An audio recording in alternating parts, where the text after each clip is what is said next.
makes the conditions in the ghetto more bearable. It only makes the conditions in the ghetto more endurable. The conditions in the ghetto, the conditions in our community, the conditions in the slums of America are so deplorable. The rats and the roaches, the trash and the garbage, the crime and the violence, the noise, the ruckus and the racket, all of which is totally unacceptable. But the ghetto doesn't seem so bad when you're looking at it through bloodshot eyes. The ghetto doesn't seem so bad when you're looking at it through the bottom of a wine bottle. The ghetto doesn't seem so bad when you're looking at it while you're in a drunken stupor. The alcohol doesn't change the condition. It simply changes the way you feel about it. You become numb to it. You become desensitized to it. You become anesthetized to it. You become deaf to it. You become blind to it. You become completely apathetic. And it's the same way with any mind-altering substance. Whether it's alcohol, whether it's heroin, whether it's cocaine, whether it's any of these mind-altering substances, they only serve to make conditions more bearable. They only serve to make conditions more tolerable. But what about the church? I must give credit to where credit is due. The church has helped many people to improve their personal lives. The church has helped many people who may have previously lived a life of sin and a life of decadence.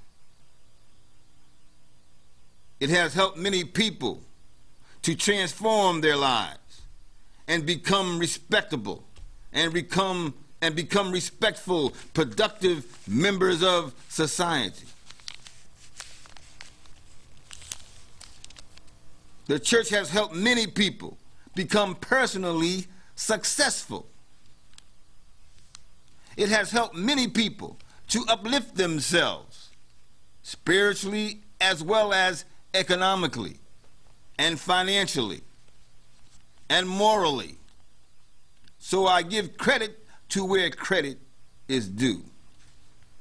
It has made many people successful to the point where they can escape the conditions of the ghetto, but they are unable to transform those conditions. The church doesn't help us to change the ghetto or to transform the ghetto. It may help you to escape the ghetto. Now, this is both good and bad.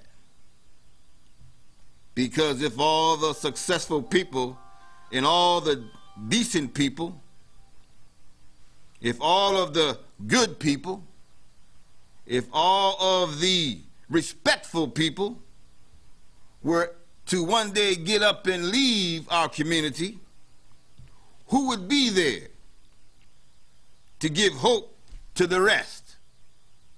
Who would be there to inspire the rest? Who would be left there to be an example to the rest?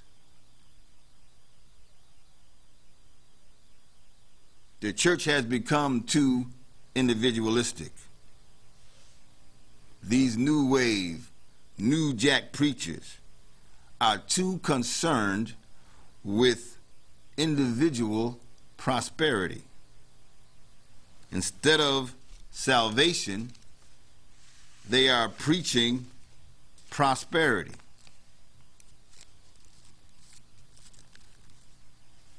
You may one day leave the ghetto. You may one day escape the ghetto. But if you don't transform the ghetto, then the horrors of the ghetto will one day come back to haunt you. You think you've escaped because you moved out to Westville. You think you escaped because you moved out to Woodbridge. You think you escaped because you moved out to Madison or Clinton or Guilford. You think you have now found some form of paradise. But one day you find out that your son or your daughter or your grandchild or some other relative who you love so dear has been sucked into the lifestyle that you thought you left. You find out that your son or your daughter, you find out that your grandchild now has been sucked into a life of drug addiction, or a life of crime, or a life of gang activity. And this is what is happening in the black community. Mama and grandmama sitting up in the church singing and clapping, claiming to be saved, claiming to have salvation, while your children are in the streets. Your children are in the dope dens. Your children are in the crack houses. Your children are in the prisons and jailhouses of America. You're on the way to heaven, but your children are in hell. What kind of salvation is that? How can you have peace and tranquility sitting in the church? How can you be happy and joyous sitting and singing in the church when your children are in hell? You've become too individualized, thinking only of your own salvation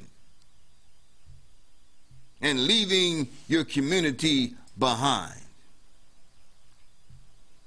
What happened to those preachers like Martin Luther King, who were interested in changing the conditions in the community? Martin Luther King challenged unjust laws. Martin Luther King defied the wicked, corrupt leaders of his day. Martin Luther King challenged the mayors and the governors and police chiefs and even the presidents of his day. And it is this reason why he lost his life. He gave his life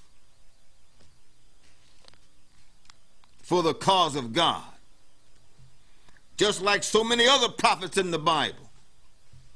They were interested in delivering a people. They were interested in the salvation of a nation, changing the human condition. Moses was a savior of the Hebrew people. David was a savior to the Israelite people. Noah tried to save his people. Joshua tried to save his people.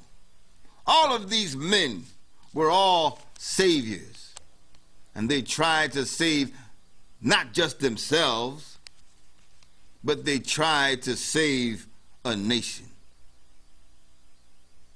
They tried to save a people. They weren't teaching prosperity. They weren't teaching individual self-aggrandizement.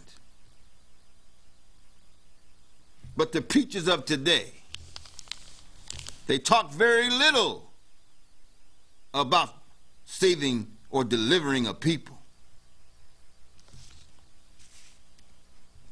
we must understand